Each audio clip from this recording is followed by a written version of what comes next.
Hello students, তোমাদের সবাইকে আমাদের চ্যানেলে ওয়েলকাম জানাই। আজকে আমরা পর্ষদ টেস্ট পেপারের পেজ নাম্বার 269 এখানে ভৌত বিজ্ঞানের সমস্ত বিভাগ গ এবং বিভাগ ঘয়ের আনসারগুলো দেখে নেব।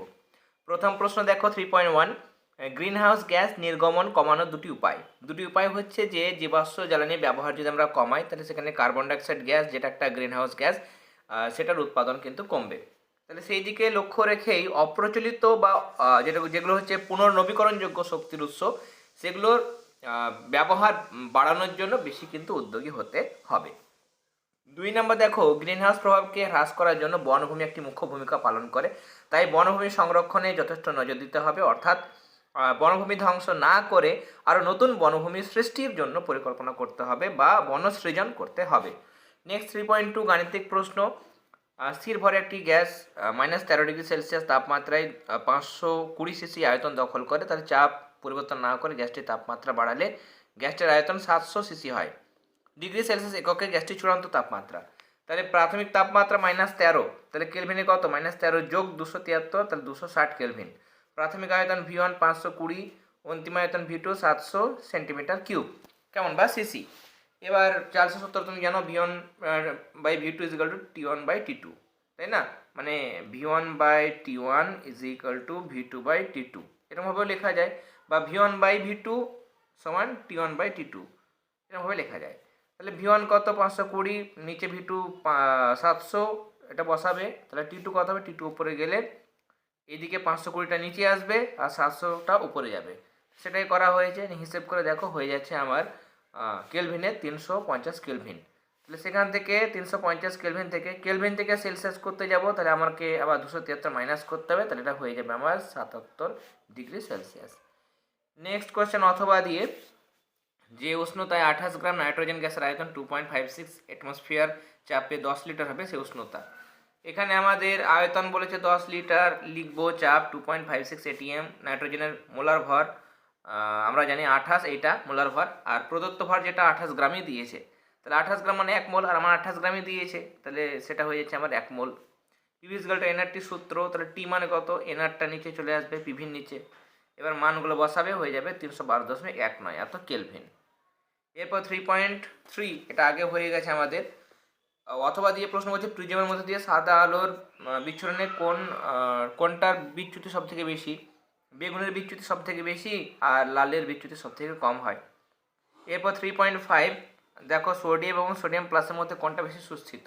সোডিয়ামের ইলেকট্রন মানে পরমাণু ক্রমাঙ্ক 11, তাহলে ইলেকট্রন বিন্যাস 2,8,1, তাহলে বাইরের কক্ষে KLM কক্ষে একটা ইলেকট্রন আছে, তাহলে একটা ইলেকট্রন যদি বর্জন করে নিয়ে সোডিয়াম প্লাস তৈরি হয়, তাহলে তার বাইরের কক্ষে কটা ইলেকট্রন থাকবে, 8টা ইলেকট্রন থাকবে, 2,8 হয়ে যাবে, তাই না? যেহেতু একটা ইলেকট্রন বেরিয়ে গেছে, তাহলে অষ্টক পূর্তি হয়েছে, তাহলে অষ্টক পূর্তি হলে কী হবে, সেটা বেশি স্টেবল বা সুস্থিত হবে, তাই না? তাহলে কোনটা বেশি সুস্থিত, যেহেতু সোডিয়াম প্লাসের সর্বোচ্চ কক্ষে 8টা ইলেকট্রন আছে মানে অষ্টক পূর্তি রয়েছে, হিলিয়াম নিয়নের মতন ইলেকট্রন বিন্যাস লাভ করেছে, তাই জন্য সেটা বেশি মানে সুস্থিত হবে, তাই না? তাহলে সোডিয়াম প্লাসটা সোডিয়ামের থেকে বেশি সুস্থিত।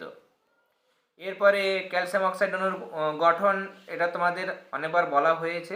3.6 বলছে AB দুটো মৌল, এর যোজ্যতা এর বলেছে পারমাণবিক সংখ্যা 12, তাহলে ইলেকট্রন বিন্যাস 2,8,2, বির বলেছে 17, তাহলে 2,8,7।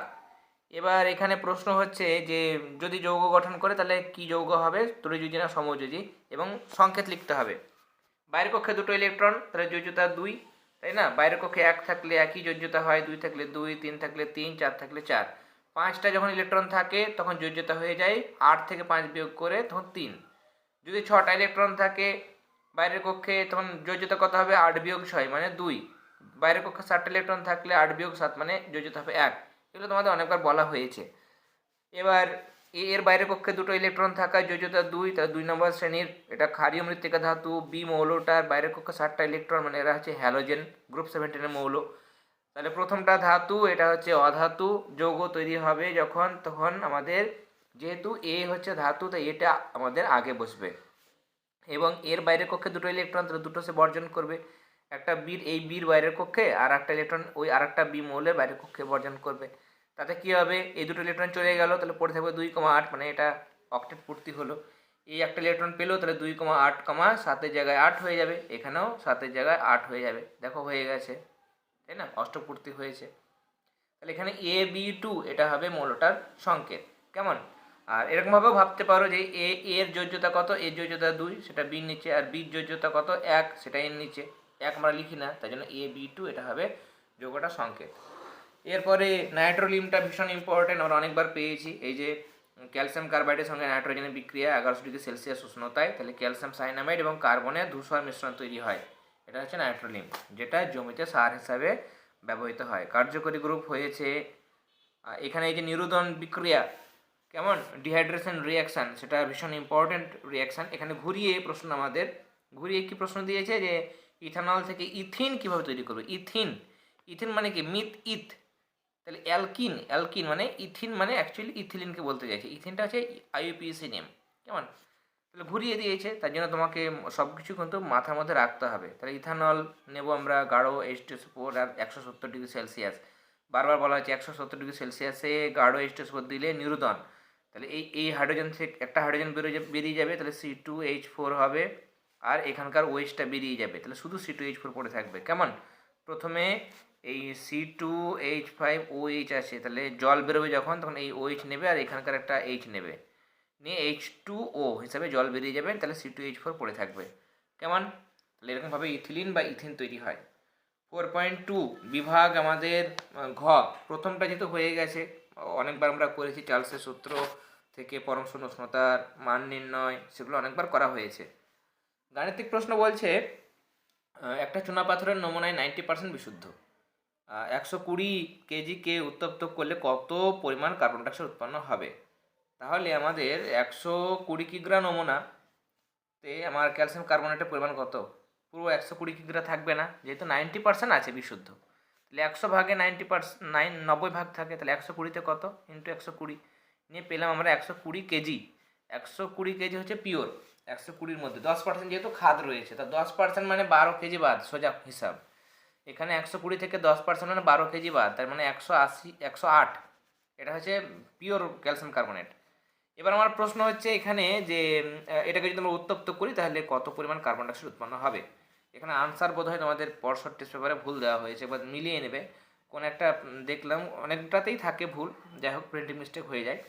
ক্যালসিয়াম কার্বনেট দেওয়া হয়েছে 100, এটা ভর হচ্ছে 44, তাহলে আমাদের এখানে 100 গ্রাম ক্যালসিয়াম কার্বনেট থেকে, একটু ভাষাটা চেঞ্জ করে নেবে, 100 গ্রাম ক্যালসিয়াম কার্বনেট থেকে কার্বন ডাইঅক্সাইড উৎপন্ন হয় 44 গ্রাম, তাহলে এত থেকে কত গুণ করবে, হয়ে যাবে আমার দেখো 47,520 গ্রাম, মানে কত, সেটাকে 1000 দিয়ে ভাগ করলে এত কেজি, কিন্তু তোমাদের এটাই দিয়েছে উত্তর, অথচ যে গ্রাম লিখেছে, গ্রাম না, এটা কিন্তু কেজি হবে। কেমন, যেটা দিয়েছে এখানে। এবার আয়তন বলেছে, তাহলে 44 গ্রাম কার্বন ডাইঅক্সাইড মানে 22.4 লিটার, 1 গ্রাম মানে 44, তাহলে এটা আমার উত্তর ছিল এত গ্রাম। এত গ্রাম মানে কত লিটার কার্বন ডাইঅক্সাইড বার করেছি আমরা, 24,192 লিটার। অথবা দিয়ে প্রশ্ন, STPতে 0.64 গ্রাম একটি গ্যাসের আয়তন, 244 মিলিলিটার, গ্যাসটির আণবিক গুরুত্ব, তাহলে সবগুলো লিখবে। ভর কত বলেছে এটা, আয়তন বলেছে এটা, মিলিলিটার থেকে লিটার করতে গেলে 1000 দিয়ে ভাগ, তাহলে 3 ঘর দশমিক আগে গেছেন, এটা হয়েছে। তাহলে এটার ভর এত, 1 লিটারের ভর এটা, তাহলে 22.4 লিটার ভর গুণ 22.4 হিসাব করবে, তাহলে এটা হবে আনসার। তাপ পরিবাহিতাঙ্ক ওই 4টে বিষয়ের উপর নির্ভর করে। একক হচ্ছে দেখো এখানে watt, meter inverse, kelvin inverse. কেমন, এখানে লেখাটা আমার এরকম পাশে হয়েছে, কিন্তু তোমাদের এটা মনে রাখতে হবে, এটা মিটার ইনভার্স আর কেলভিন ইনভার্স। কেমন, এরপরে তাপীয় রোধ, এগুলো তোমরা পারবে। 3 প্রকার প্রসারণ গুণাঙ্ক, আলফা বিটা গামার মধ্যে সম্পর্ক হচ্ছে alpha equal to beta by 2 equal to gamma by 3। Hypermetropia দৃষ্টির কারণ হচ্ছে যে অক্ষিগোলকের আকার স্বাভাবিকের থেকে ছোট হয়ে যায়, মানে সম্পূর্ণ শিথিল অবস্থায় চক্ষু লেন্সের ফোকাস দূরত্ব অক্ষিগোলকের ব্যাসের চেয়ে বড় হয়ে যায় বলেই কিন্তু এই ত্রুটিটা দেখা যায়, মানে দূরদৃষ্টি, মানে দূরেরটা দেখতে পায়, কাছেটা দেখতে পায় না। আর উত্তল লেন্স ব্যবহার করে এই ত্রুটি দূর করা যায়। এরপরে 4.6, এগুলো তোমরা পারবে। কোন শর্তে বলছে প্রবাহ মাত্রা বিভব পার্থক্যের সমান হবে। তুমি সূত্র কি জানো, V is equal to IR জানো, তাই না, V is equal to IR.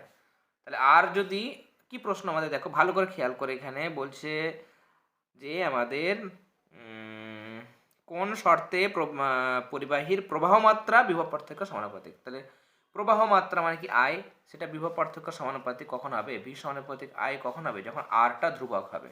আরটা তার মানে রোধ যখন ধ্রুবক হবে, রোধ যখন স্থির বা ধ্রুবক থাকবে তখনই কিন্তু এই ঘটনা ঘটবে।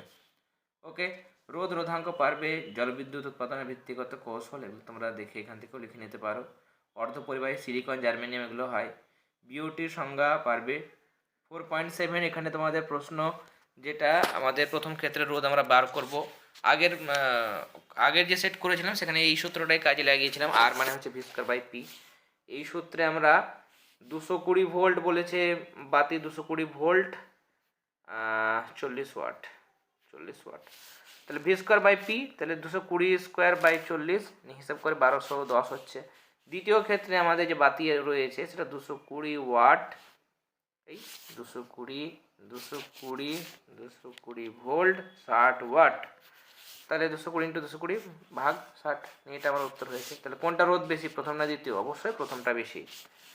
আর বর্তনীতে ফিউজ তার শ্রেণী সমবায় যুক্ত থাকে, এগুলো হয়ে গেছে। ডিনেচার্ড স্পিরিট মানে কি, ওই রেকটিফাইড স্পিরিটের মানে যাতে কেউ খেতে না পারে, যাতে পানের অযোগ্য করা যায়, হ্যাঁ, যেন কেউ খেতে না পারে, পান করার অযোগ্য করার জন্য এর মধ্যে বিষাক্ত মিথানল, মিথানল মানে CH3OH মেশানো হয়, উৎকট গন্ধযুক্ত পিরিডিন, ন্যাপথা, কাউকোসিন মেশানো হয়, রবার নির্যাসও মেশানো হয় এর মধ্যে, যাতে করে কেউ খেতে না পারে, কেমন বিষাক্ত করা হয়। যাই হোক, এটাকে বলছে রেকটিফাইড স্পিরিট। এই রেকটিফাইড স্পিরিটকে বলা হচ্ছে ডিনেচার্ড স্পিরিট বা মেথিলেটেড স্পিরিট, যেহেতু মিথানল যোগ করা থাকে তাই জন্য মেথিলেটেড স্পিরিট। এটা বার্নিশের কাজে ব্যবহার করা হয় দ্রাবক হিসাবে। পলিমার ব্যবহারের ক্ষতিকারক দিক তোমরা এক কথায় লিখতে পারো যে জলদূষণ হয়, জল নিকাশি ব্যবস্থার অসুবিধা হয়, তারপরে মশাবাহিত রোগের উপদ্রব বেড়ে যায়, এগুলোই হবে, কেমন। আর লাস্ট ছিল ক্যাটিনেশন ধর্ম, তোমরা জানো এটা। তাহলে আজকে আমরা পরশটের থেকে ভৌত বিজ্ঞান আরও একটা সেটের আনসার দেখে নিলাম। যারা যারা পিডিএফগুলো পারচেস করতে চাইছো, এখনও ভাবছো যে পিডিএফ আমাদের দরকার, তাহলে রিভিশন দিতে সুবিধা হবে, তাহলে শুধুমাত্র পর্ষদ প্রেস পেপারের পিডিএফগুলোও তোমরা পারচেস করতে পারো।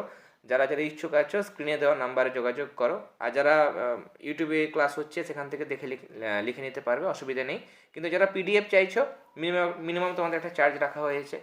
এবিটিএ পর্ষদের নিলে তোমাদের ফিটা পে করতে হচ্ছে পুরোটাই, আর শুধু পর্ষদ নিলে সেটা হাফ হয়ে যাবে। যারা যারা চাইছো তারা হোয়াটসঅ্যাপ নাম্বারে যোগাযোগ করো, কেমন। আর আজকের ক্লাসটি ভালো লেগে থাকলে অবশ্যই ক্লাসটিতে লাইক দেবে। তাহলে আজকের ক্লাস এতটাই, তোমরা সবাই খুব ভালো থেকো, অল দ্য ভেরি বেস্ট।